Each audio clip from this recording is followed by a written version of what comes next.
Bom dia, professor. Professora, tipo, quando eu fui fazer um e-mail para mim, né? Eu precisava fazer um e-mail para mim. Quando eu fui entrar na plataforma de novo, todas as tarefas que eu tinha marcado como concluída não estão mais marcadas como concluída. Aí, você quer que eu marque elas como concluída? Não precisa, não. Tá tudo tranquilo. Eu tenho Então, todas as tarefas que vocês já fizeram anotadas. Essa tarefa que eu passei, que tem apenas 7 pessoas que fez, no caso, que é o... Como chama, gente? Ai, ai, ai. formulário. O formulário, isso. Então, o formulário que é para ser feito até semana que vem, dia 25, no máximo, estourando, ele, no caso, vocês precisam realmente, quem não fez, ir lá e fazer. Tá certo? Todo mundo. E aí, marquem como concluído a partir de agora. Quem não marcar como concluído, como feito realmente, acaba que fica sem... Precisa mandar as atividades ou só marcar como concluída já Não, tá você bom? tem que enviar, você tem que fazer. Você Tem tem que que fazer. enviar lá na... Em questão, principalmente, o formulário, vocês têm que fazer o formulário direitinho, tá, gente? Se vocês não fizerem, vocês vão ficar com nota muito, muito ruim. Vale 7 pontos. Né? Eu coloquei um formulário só porque vocês não têm que ficar entrando na plataforma 1 milhão de vezes e fazendo, certo? E vocês fazendo esse formulário, vocês têm a nota aí do terceira nota. Claro que quem, por exemplo, não participa da aula, não aparece na aula, o formulário vai valer metade do ponto. Tá bom? Agora, quem está participando direitinho, tem vindo, tudo, tem feito todas as tarefinhas direito, tarefinhas, ó, todas as tarefas, e tem participado da aula e fazer o formulário, tudo bem. Agora, se a pessoa não vem, aí complica. Eu não vou dar nota da pessoa, a pessoa não está Professora, participando. a gente vai Hum. corrigir a tarefa lá, que você passou da 343 a 357? Gente, esse capítulo de vocês é o da prova. E a prova já é quinta-feira que vem. Então, eu vou terminar esse capítulo o mais rápido possível, mais breve, para a gente poder seguir o conteúdo, tá bom? Tá bom. Professora, o meu nome aqui tá com o da minha mãe, porque deu um erro, agora eu não tô conseguindo mudar, aí eu não sei, eu vou deixar assim mesmo. Mariana? É, Ué, Mariana, tá dando seu nome aqui. é Caroline. É Caroline, Caroline que tá professora. falando? Ah, tá, é Caroline. Tá com o nome da minha mãe aqui. Aqui é Mariana, tá certa. Desculpa. 17 hoje. Ana Clara. Presente. Gente, por favor, uma pessoa... Mariana, que não é Mariana, Caroline, você pode, por favor, me dizer se as pessoas estão presentes ou não? Você deixa seu microfone ligado e vai olhando aí e me ajudando, por favor. Sim. Ana Luísa. Tá. Tá? Ou então, se a própria pessoa dá conta de falar rapidinho, ligar o microfone correndo. Christian. Sim. Esther. Não, né? Esther, não tô vendo aqui, não. Fabiana. Fabiana. Sim. Tá? Felipe. Sim. Tá? Guilherme. Sim. Guilherme, sim. Gustavo Cardoso. Gustavo Cardoso. Não, né? Não, Gustavo Henrique. Gustavo Presente. Henrique, sim. Tá, sim. Isabelle. Sim. João Carlos. Não. Kathleen. O João Carlos acabou de chegar. Ele acabou de ingressar. Sim. Acabei de entrar, então. E Kathleen. Kathleen, sim. Letícia. Sim. Lucas. Lucas. Não, né? Não. Luiz Felipe. Sim. Maria Eduarda. Maria Eduarda. Não, tá aqui não. Maria Luísa. Maria Luísa, sim. Mariana. Sim. Marina. Sim. Rafaela. Rafaela. Não, né? Não. Sérgio? Sérgio, Hoje também parece que não. também não. Yasmin? Yasmin, sim. Sim. Ótimo. Então, feita a chamada. Essa chamada vale nota, viu, gente? A terceira nota de 6 é composta quase que metade para essa chamada. Então, tem que tomar. Professor, minha terceira nota, ela tá boa? Tô vendo toda aula. Ué, não sei, você fez o formulário? Isso. Então tá, daqui a pouco, na hora depois, daqui a pouco não, depois quando eu ver quem fez, semana que vem, provavelmente, quando eu fechar, aí eu te mando a nota pelo e-mail, né? Você marcou, colocou seu e-mail lá na hora de O que preencher. é o formulário? O que Ah. fala sobre paisagem? O formulário desse agora. É. Sociedade, natureza, as paisagens, sobre Acho essa que minha relação nota aí, ela não é sobre paisagem. Ele é sobre essa parte de ação do ser humano. Eu coloquei principalmente em temperismo. Todas as questões, tá? Elementos da natureza e da paisagem. Interação dos seres humanos com a natureza, eu já falei a respeito. Falei a respeito do intemperismo, que existem 3 tipos principais de intemperismo. Intemperismo físico, químico e biológico. Intemperismo físico, ele é pela ação de esquentar, dilatação e contração da rocha, ou seja, solzinho escaldante em cima da rocha, dilata a rocha. À noite esfria, contrai a rocha. Aí você tem intemperismo químico, que é a ação pela água da chuva. Que então a química que tem, as coisas que tem, componentes que tem na água da chuva vai transformar essas rochas e elas vão se deteriorar. Vai formar o solo que nós temos. E biológico, que são os seres vivos, animais, ser humano, que modifica ali, fazem buraquinho na rocha, quebra ela e ela vai formar aí o solo. Então, são esses 3 tipos de intemperismo. Deu para lembrar isso daí, né? Eu acho que é os animais ali. Não entendi. Que foi, Gustavo? O intemperismo biológico, é aqueles que, tipo, é o dos animais, né? Isso mesmo. Biológicos são os animais. Ah, então, São os animais que perfuram as rochas ali e elas se deterioram, tá bom? Elas se desagregam, desgastam, tá? E aí você tem no livro falando que é o intemperismo em si. Então, tem no livro mostrando a rocha matriz, rocha mãe, e ela vai se quebrando por conta desses movimentos aí, ação do solo e tal, blá blá blá. Claro que ela não precisa estar só aqui, tá, gente? Isso daqui é um solo mais antigo, porque você já tem uma camada aqui de solo, que é a terra mesmo, onde tem a produção aí, a gente produz as nossas coisas, constrói nossas casas, tem árvores, plantas e tudo mais. Então, que rocha, e aí você tem o desgaste dessa rocha com o intemperismo, e aqui você tem o solo, tá certo? 362. Passamos então clima e correntes marítimas na página 363. Isso também vai estar na prova de vocês, é esse capítulo todo e a prova é semana que vem. Então, se não der tempo de eu terminar o conteúdo aqui, eu vou continuar o conteúdo na próxima aula. No caso, eu posto para vocês essa semana ainda, tá? Eu provavelmente não dá para postar hoje, mas no máximo até amanhã eu posto essa aula para vocês. Combinado? Então, é a segunda aula de hoje, no caso, certo? Se não der tempo, se não for essa aula, eu posto a correção. Eu postei para vocês semana passada a correção, vocês viram? Sim?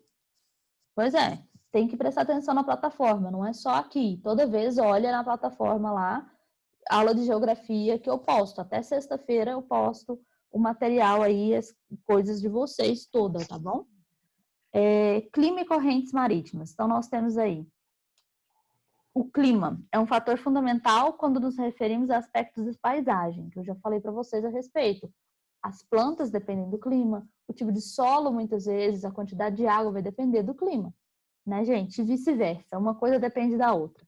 Aí você tem a vegetação. Ela também influencia no modo de vida e na economia de outras atividades humanas. Então, por exemplo, lá na Amazônia, as pessoas que moram na Amazônia, você tem uma influência muito grande da natureza ali para essas pessoas, certo? Quem está desligando a câmera aí não é para desligar. Se levantou para fazer alguma coisa, é para deixar ligada sem ninguém aí. Não é para desligar a câmera. Senão eu vou expulsar a pessoa da sala e ela não entra depois. Influencia os tipos de vegetação, o modo de vida da população, o clima ele vai ter diferencial aí em toda essa população, as regiões costeiras, quantidade de se é o clima de correntes marítimas, oceanos, se ele é continental, tudo isso vai ter diferença aí pelas correntes marítimas também, tá? Vocês lembram o que é corrente marítima? É como se fosse uma massa de ar, só que é uma massa de água que passa ali. Vocês já viram corrente marítima no... Como que chama, gente? Procurando Nemo. Lembra de Procurando Nemo? Que tem aquela corrente que tem as tartarugas usando as tartarugas, exatamente. As tartarugas passam pelas correntes marítimas para poder pegar carona e ir para os lugares, porque elas são lentas e aí pega carona na corrente marítima. Existe isso, animais que pegam carona na corrente marítima existem sim, tá, gente? Isso é algo normal e realmente acontece, certo? Tem alguma pergunta sobre correntes marítimas, gente? Alguma coisa aí? Eu tenho. Como é que elas se formam? As correntes marítimas é uma boa pergunta. Você lembra das faixas que são mais quentes e mais frias do globo? Uhum. Então, as faixas mais quentes vão formar correntes marítimas mais quentes. E as correntes marítimas frias são formadas nos polos, devido à rotação da Terra, translação, movimento da Terra. E essas partes aí, o quente e o frio, eles têm uma movimentação no oceano que tende a se misturar. Então, a corrente marítima quente, ela vai para a região onde está frio, e a fria vai para a região onde está quente. E ela se mistura. Isso daí faz com que animais migram de um lugar para o outro, você tem micro-organismos de um lugar para o outro, vai fazer com que o lixo que é jogado pelo ser humano se acumule em determinado lugar, em outro não, por conta das correntes marítimas, certo? Deu para entender de onde ela surge? É por conta do aquecimento do Sol no planeta Terra, naquele lugar específico ali, que é a água. Né? A água do oceano como um todo, ela vai ser mais quente por conta da maior concentração de Sol naquela região. Vai ser mais fria por conta de estar sem tanta concentração de Sol e próximo aos polos. Deu para entender isso, gente? Todo mundo? Que bom que você fez a pergunta. Não? Meio difícil de entender. De entender? Pensa da mesma forma que as massas de ar. É a mesma coisa que massa de ar é corrente marítima. Para eu ensinar para vocês massa de ar, eu falei sobre corrente marítima. Professora? Lembra das massas de ar? Não, Não? lembro. Lembra? Pode falar, Felipe. Eu achei até fácil, porque é só lembrar das faixas de fria e as quentes, e aí as frias vai ser as correntes frias e as quentes vai ser as quentes. Exatamente. Todo mundo tem esse livro aí com vocês. Gustavo, você está com o livro aberto nessa página? Página 363. Tem que estar com ela para poder estar entendendo aqui e observando, tá, gente? Então, as quentes aí são essas vermelhinhas. E as roxinhas são as frias, tá bom? E aí ele vai fazer com que Qual a importância da corrente marítima? O importante da corrente marítima é realmente você ter essa mesclagem aí, você ter essa... Não ser exatamente muito quente no lugar, evaporar a água toda que está no lugar, e frio demais outra área. O que você está gritando? Ela está trabalhando. Para de chorar. Por favor, a mamãe está dando aula, tá bom? Tá tudo bem. Olha, ó. Os tipos de vegetação, o modo de vida da população, tudo isso vai ter influência. Porque se ela está em região próxima ali do oceano, tá? Vai brincar com a vovó? Você já comeu pãozinho hoje? 364. E aí você tem o El Ninho e a Laninha. El Ninho, na página 364. Se ficou faltando alguma coisa das correntes marítimas, fala, gente. Agora é o momento. Tá? Tá tranquilo? Todo mundo entendeu? Ele serve para poder fazer com que fique marromeno. Dá para você sentir um calorzinho, dá para sentir um friozinho chegando ali quando você está no litoral, na água. Tá? São as correntes marítimas ali, faz com que não fique muito, muito frio ou muito, muito quente em determinada região. Então, isso vai influenciar também, por exemplo, o derretimento das calotas polares. Vai, com certeza. Você tem uma corrente marítima quente passando ali. Já pensou você congelar o Polo Sul, o Polo Norte, o tempo inteiro tá gigantesco congelando? Ia ser complicado, né, gente? Já chegou a época de indícios que até nos Estados Unidos, o norte dos Estados Unidos era congelado. Então, totalmente congelados, sabe? O lago gigantesco que tem por ali, todos congelados. E aí o povo não ia ter água para beber, né? E aí as correntes marítimas vão fazer essa mescla aí dessa temperatura. El Niño. El Niño é um fenômeno climático mais importante do mundo, tá? Então você tem aí a dinâmica dos ventos e aquecimento das águas superficiais do Oceano Pacífico. Através do quê? Você vê que o Oceano Pacífico, ele aumentou. Você tem um aumento aí nas águas do Oceano Pacífico em torno de 0,5 graus Celsius, acima da temperatura normal do oceano. Você tem aí a ação do El Niño. Ele altera a circulação dos ventos e das massas de ar. E aí você tem um aumento na quantidade de chuva em determinada região e seca em outra região. O que isso acontece? Você tem períodos de alagar o Nordeste brasileiro e aqui na nossa região, que era para ter água na época, não tem água, não tem chuva, é seca, extrema seca. Deu para entender a situação? Ele muda. El Niño significa o menino. Por que em espanhol? Porque as primeiras pessoas que tiveram relatos sobre isso eram lá das astecas, incas, maias, não lembro qual povo específico, mas era um dos três, que falaram a respeito disso, que perceberam essa mudança, tá bom? Então é muito antigo, muito mesmo, tá? E aí você tem uma mudança no oceano, na temperatura do oceano, que vai influenciar a massa de ar, o planeta todo interligado, né? E aí vai fazer com que tenha mais chuva num lugar onde deveria ser seco naquele período, e você tem menos chuva no período em que deveria ter chuva em outra região. Então, lá no Nordeste brasileiro, o povo tudo morrendo afogado, que é seco pra caramba, e na nossa região, sul do Brasil, que deveria chover quase que todo dia, dependendo da época do ano, você tem uma seca gigantesca, falta água para todo mundo. Deu para entender isso daí? Isso daí é chamado El Niño, tá certo? E aí você tem a Laninha, que ela coloca a coisa no lugar de novo e deixa tudo normalzinho de novo, tá certo? Então você tem aí no Brasil, mesmo não sendo banhado pelo Oceano Pacífico, você sofre efeitos aí do El Niño no Brasil, lógico que sim, o mundo inteiro, tá, gente? A diminuição de chuvas na região nordeste, o aumento de chuvas na região sudeste, aumento da temperatura em parte do litoral do Brasil. Você tem também essa diferença aí que pode acontecer. Um aumento agravado aí do clima, tá certo?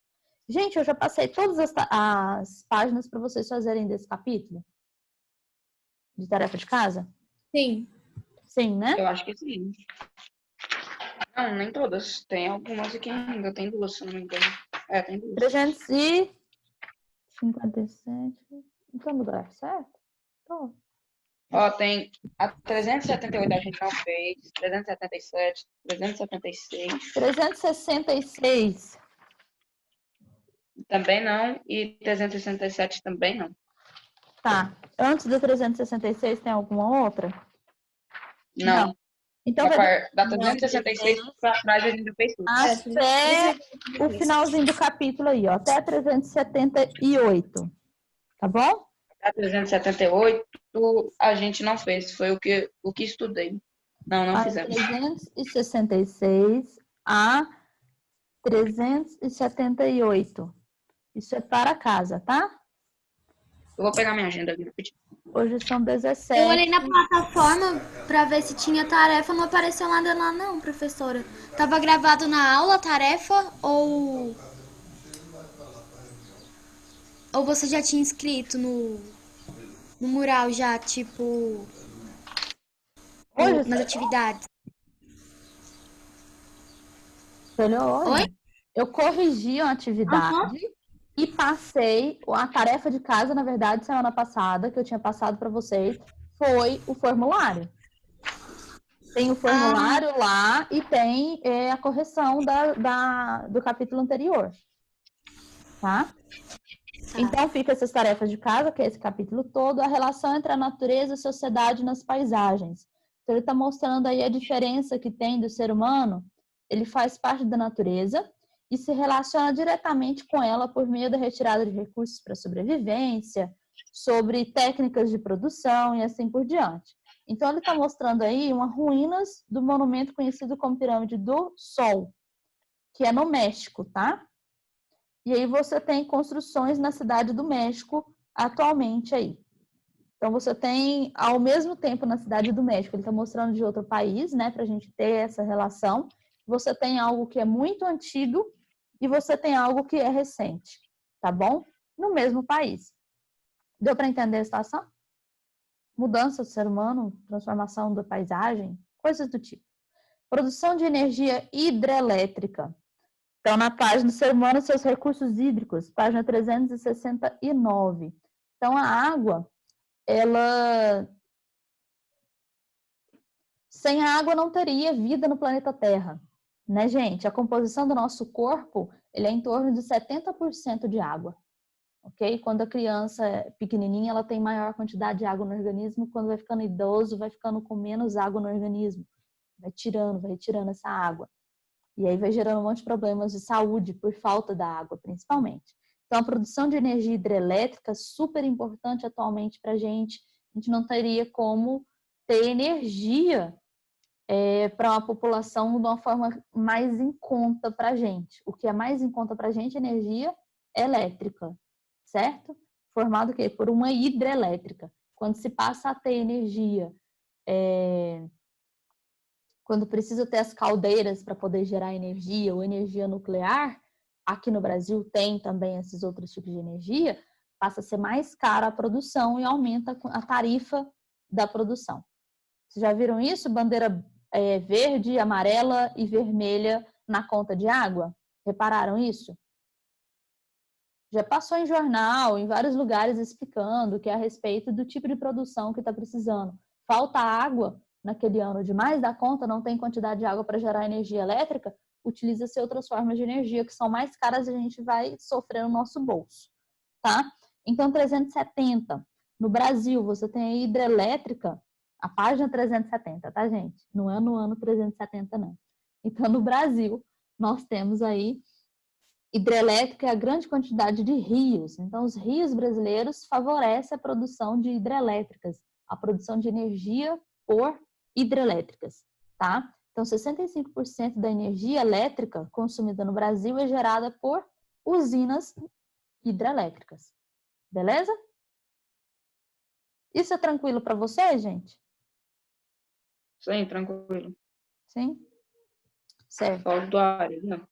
E aí você tem a diferença aí, por que tem mais usinas hidrelétricas grandes até na região mais pro centro-sul aqui do nosso Brasil, em vez das regiões do norte aqui, ó, e nordeste.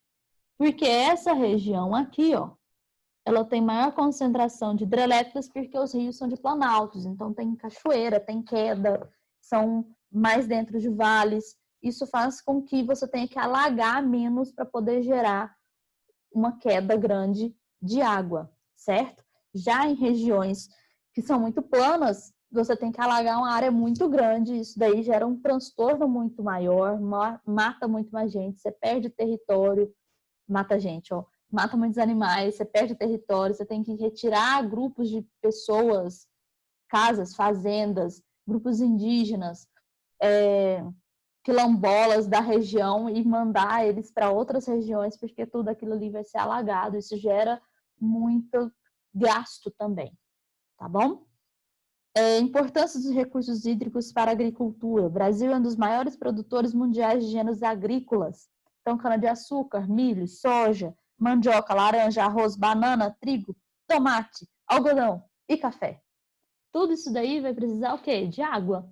Você precisa de água, você precisa o quê? Fazer irrigação. Retirar essa água que está na natureza ali, está no rio, e levar para onde tem a produção. Tá certo? Então, a importância dos recursos hídricos é muito grande para a gente. Nós trabalhamos com o quê, gente?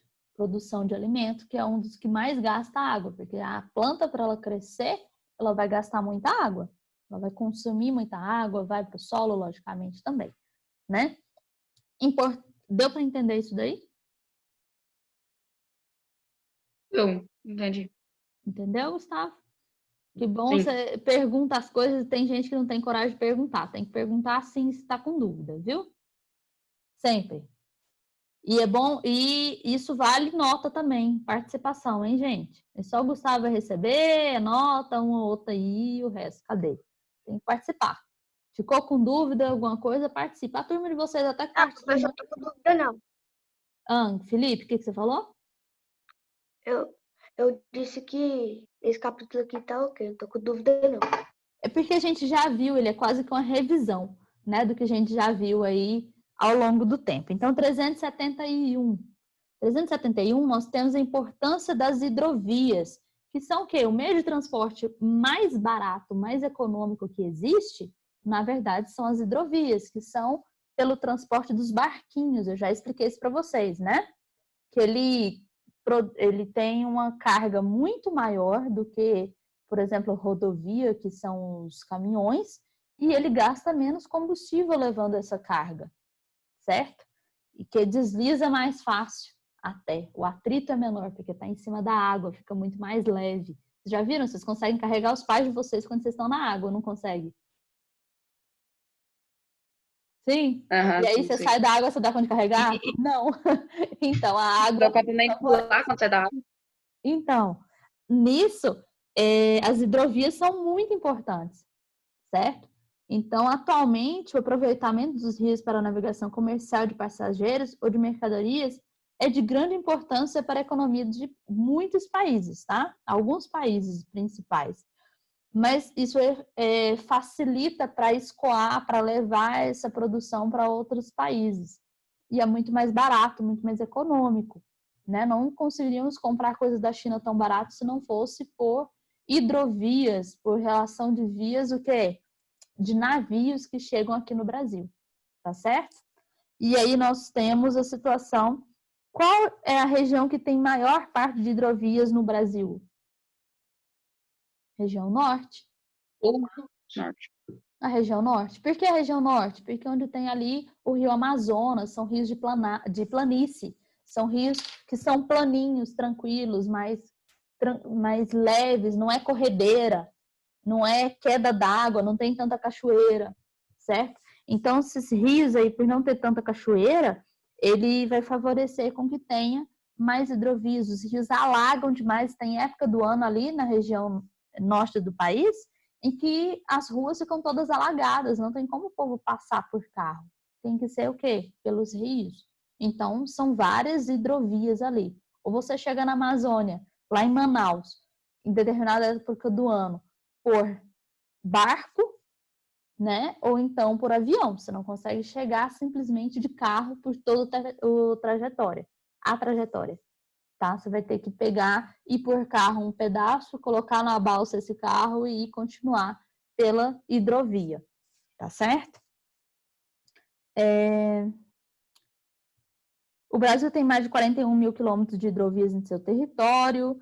Em torno de menos de 2% dos tipos de vias que tem no Brasil é utilizado pelas hidrovias. Então, nós utilizamos pouquíssimo, tá, gente? Isso facilitaria em questão das mercadorias, ser muito mais barato o transporte das mercadorias se fossem todos pela hidrovia. Não todos exatamente, mas se utilizasse mais. 372. O ser humano explora o solo. De que forma que o ser humano explora o solo? A gente retira a vegetação nativa, coloca uma agricultura, modifica o relevo, né? Para você plantar a plantinha, você vai colocar a plantinha lá no morrinho assim, ó, e colocar um monte de plantinha? Não, você cava buraquinho e vai fazendo escadinha para colocar, para que essa plantinha proteja ali, não dê problema. Tem 10 minutos só de aula, gente. Aí ele está mostrando aí, tem uma página, na página 372, exatamente isso que eu falei, ó. Ele não fica retinho, ele fica com escadinha, ó. Várias escadinhas, né? Essas escadinhas aí vão fazer com que tenha uma forma mais fácil de produzir, certo? você se chama isso, você tem curva de nível e terraceamento. Pode Só falar. nesse pequenininho espaço que dá para plantar? Não entendi. Porque as raízes não vão, tipo, são degrauzinhos. Aí vai descendo para baixo, alguns vão diminuindo, vão ficando pequenos o espaço. Vai diminuindo o espaço. Aí as raízes elas não saem desse espaço, não.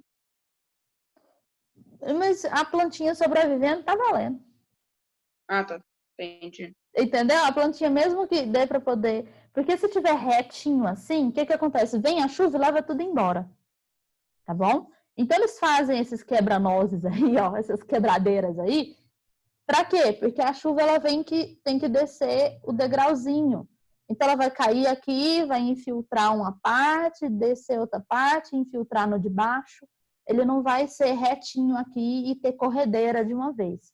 É para proteger o solo e proteger a vegetação que está ali. Por isso que faz dessa forma. Tá bom? 373. Se tiver alguma coisa ainda, é só falar, tá, gente? Tranquilo? 373. O clima e a produção agrícola. Então, nós temos aí, ó, avanços tecnológicos, você tem no deserto produção de vegetação ali, de alimentos e tudo mais, por conta de tecnologia, por conta de você conseguir tirar a água do subsolo e utilizar, assim por diante. Tá bom? Mudanças climáticas na agricultura brasileira. Você tem aquecimento global, a produção agrícola no Brasil tem sofrido com isso. Várias partes do mundo inteiro em questão da diminuição de águas em determinada época do ano, diminuição dessa produção. Você depende muito do clima para poder ter a produção de alimentos, como um todo, né? Todos os tipos de alimentos. Desmatamento e queimada. Deixa eu ver se é isso. Ai, que bom, tá acabando. Graças a Deus. Então, estou mais tranquila um pouquinho. Nós temos, então, 7 minutos para poder essas 2 páginas. Avanços tecnológicos, aí eu falei a respeito. Você tem, por exemplo, lá no Nordeste, tem como ter uma área verde de plantação bonitinha, tudo ajeitadinho lá no Nordeste, gente? Tem sim. Vocês já ouviram falar de umbu? É uma planta, uma árvore gigantesca, ela era grandona a copa dela e ela produz umas frutinhas assim, ó, quando você vai para o Nordeste brasileiro, umas frutinhas, tá? Quando você vai lá no Nordeste brasileiro, você tem umas frutinhas verdes que eles vendem lá no meio da... Eu não gosto particularmente, mas tem gente que ama umbu. E aí, esse umbuzeiro, que é uma árvore muito grande, ela pega a água lá do subsolo e fica verdinho o tempo inteiro. E é muito fresquinho de baixo. É bom, a planta, né, tem essa fruta que faz bem para a saúde, tem muitos nutrientes também. Então, você tem formas de retirar essa água ali que está no subsolo e ter plantação em volta e monitorar essa água para poder manter a vida ali circulando. Então, tem sim áreas no Nordeste que existem fazendas dessa forma, tá bom? Isso é tecnologia empregada. Futuramente, essas mudanças climáticas, ela pode alterar o cenário agrícola? Sim. Essas mudanças climáticas, tanto que depende, gente, existe um aquecimento global que acredita-se que o ser humano modificou, né? E também tem uma mudança climática sendo natural, ou seja, futuramente pode ser que a região nossa aqui esteja... Tem indícios que demonstram que na época do... muito tempo atrás, a região onde tem o deserto do Saara era uma floresta tropical, assim como a floresta amazônica. E pelo tipo de solo que tem a floresta amazônica aqui no Brasil, muito tempo atrás, a floresta amazônica era um deserto. Ok? Então, tem estudos que demonstram que futuramente a nossa região da floresta amazônica se torne um deserto novamente. E onde era o deserto do Saara se torne uma floresta novamente. Tá certo? Isso depende do ser humano? Por que, não necessariamente. Pelo tipo de clima, mas não o clima em si, mas o tipo de solo estudado. Pelo solo ali da região da floresta amazônica, você tem uma camada de vegetação ali, muito humus e coisas do tipo, só que a parte abaixo é só areia. Professora, Isso é Dá um pra plantar indicativo que era. alguma planta na areia? Tem plantas na areia, sim. Tem vários tipos de cactos. Ela é característica que Não, consegue eu falo além sobreviver. dessas normais aí, que se planta na areia, tipo cacto, outras coisas. Dá para plantar se você tiver água. O solo do Ah, Nordeste, ele tem sim muitos nutrientes, ele é rico em nutrientes. O que falta é água, entendi. entendeu? Aqui pra gente é um solo mais pobre em nutrientes. Então o que a gente precisa? Tem muita água, falta nutrientes. Então coloca adubo, coloca insumos para poder melhorar a qualidade do solo. É o inverso Se lá da. colocasse areia também iria ajudar. Não entendi, Gustavo. Se colocasse. Tipo, que ah, o solo lá do deserto do Saara é rico em nutrientes. Aí aqui no nosso falta nutrientes. Aí se juntasse o solo lá do Saara com o daqui, daria pra. Olha só a situação. Eu não falei que o deserto do Saara tem um solo rico em nutrientes. Eu falei o Nordeste brasileiro. O Nordeste Entendi. brasileiro é rico em nutrientes, tá? Agora, você migrar, não é muito mais fácil você comprar um adubo e colocar aqui do que você trazer um solo que vem lá do Nordeste para cá? Entendeu o que eu falei? Você trazer terra do Nordeste para cá é muito mais caro do que você comprar um adubo manipulado, feito já para poder ter, ou então pegar e colocar um monte de gado, de vaquinha, de coisa do tipo, Professora, de cocô e melhorar a situação do solo com insumos naturais também. Pode falar, Maria. Marina. é verdade que antigamente, quer dizer, ocorreram muitas queimadas no Nordeste, por isso que hoje ele é seco. No Nordeste, ele é aquele clima específico por uma questão climática. Lá tem o Planalto da Borborema, é um morrinho, tá? Esse morrinho ali, ele evita, é um morrinho aqui, e vem a aguinha do litoral e não consegue ultrapassar. Por isso que fica a região ali seca, tá? Agravou a questão deles pegarem e queimar as plantas para poder ter um tipo de... Eles não têm, por exemplo, fogão a gás, porque é muito caro o gás chegar lá. O que eles utilizam? Pegam as plantas, cortam e fazem da madeira ali produção de... É um fogão a lenha, usa-se o fogão a lenha. E usa-se a lenha que está ali. Mesmo que esteja seca naquele período de seca, quando chove fica cheio de folhinha, tá bom? Então, não é legal. Então, agrava mais a situação se você retira a vegetação nativa que tem ali. Deu para entender? Ou não? Ficou meio confuso o que eu falei. Deu para entender. Beleza. Então, desmatamento e queimadas. Então, nós temos aí na página 374, 375, falando sobre esse desmatamento, queimadas, intensa exploração mineral, lixo jogado contaminando o solo, emissão de poluentes por indústrias, por carros, lixo e esgoto contaminando o quê? Os rios. Tudo isso daí são ações que o ser humano faz. Uso de agrotóxicos, inseticidas e contaminantes no solo, contamina o solo, contamina a água, contamina o ar que está ali próximo, tá certo? Isso daí são transformações que o ser humano faz nessa natureza e geram vários problemas ambientais. Dá para poder entender? Quando eu falei cada um desses, vocês entendem o que é cada um? Sim. Sim? Porque a gente já falou e vem falando sobre cada um desses há um bom tempo, né, gente? Então, é isso aí. Então, fica como tarefa de casa, todas essas páginas desse capítulo, tarefa de casa, tá certo? No máximo até amanhã, eu acho que amanhã mesmo, eu gravo um vídeo fazendo a correção dessas tarefas aqui,